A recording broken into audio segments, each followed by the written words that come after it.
میری بات سنو. ہاں یہ بد تہذیبی دکھانے کو تمہارے باپ کا گھر کافی ہے. یہاں تمیز سے بیٹھو.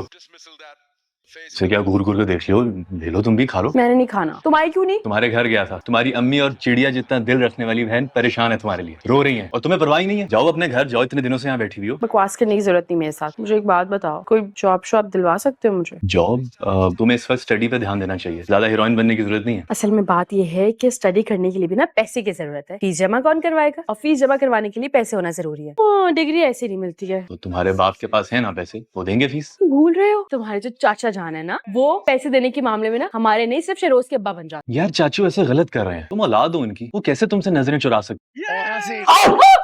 پاگل ہو کیا گدھے؟ ہرا دیا مجھے. یا اللہ, بات سنو ذرا. تمہاری جو نانی ہے جو سارا دن تمہاری محبت کے قصیدے پڑھتی ہیں, ہاسپٹل میں تھی وہ پوچھنے تک نہیں آیا ان کو کیسے نواسے ہو یار. یار بس 2 اوور کا میچ رہ گیا, میں آ ہی رہا تھا.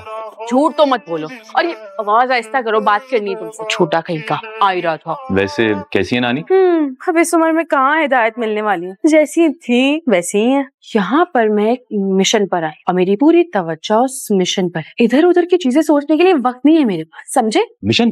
کیسا مشن؟ اب کیا چل رہا ہے تمہارے ویئرڈ مائنڈ میں؟ تمہیں کیوں بتاؤں؟ لڑکی تم نا بہت خطرناک ہو, تمہارے سے کچھ بھی توقع کی جا سکتی ہے. بس پلیز ہاتھ ہلکا رکھنا اس دفعہ. ہاں یار, ہاتھ والا ہی رکھا ہے. تمہاری خالہ ہے نا, ان کی نئی گاڑی پہ ڈنڈ ڈال دیا. خالہ صدمے کے مارے مرتے مرتے بچی ہیں. جاؤ جا کر افسوس تو کرو, جاؤ. یار تم بھی نا. کیا تم بھی نا؟ ہاں آپ خدمت کے لیے بلایا ہے مجھے, مت بھی نہ کروں ایسا تو نہیں ہو سکتا نا.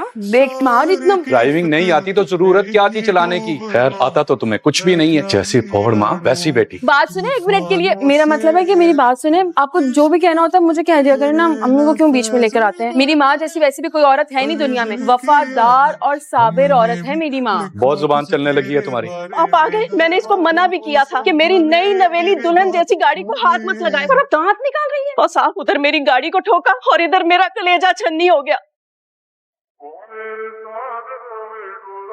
اور صاحب میں بتا رہی ہوں, سب سمجھتی ہوں میں, یہ جان بوجھ کر کیا ہے اس نے. میری بات سنیں ایک منٹ کے لیے ذرا. آپ کو کوئی احساس بھی ہے آپ نے کتنا شور ڈال کے مجھے بھیجا تھا؟ اگر میں نہ لے کے جاتی تو آپ کی اماں کا, میرا مطلب ہے کہ آپ کی اماں کی طبیعت زیادہ خراب ہو سکتی تھی. اور آپ کی اماں پوری گاڑی میں اتنا چلا رہی تھی میرے ہاتھ پاؤں پھول گئے. کیا کرتی, گاڑی ٹھوک گئی. میری کوئی غلطی تھوڑی ہے. شکر ادا کریں کہ آپ کی ماں کی جان بچ گئی ہے, لیکن نہیں بھائی, آپ کو تو اپنی گاڑی زیادہ عزیز ہے نا. دیکھو دیکھو دیکھو کیسے تر تر تر تر کینچی کی طرح زبان چلتی ہے اس کی. اور صاف کیوں لائے ہیں اس آفت کی پڑیا کو. پہلے اس نے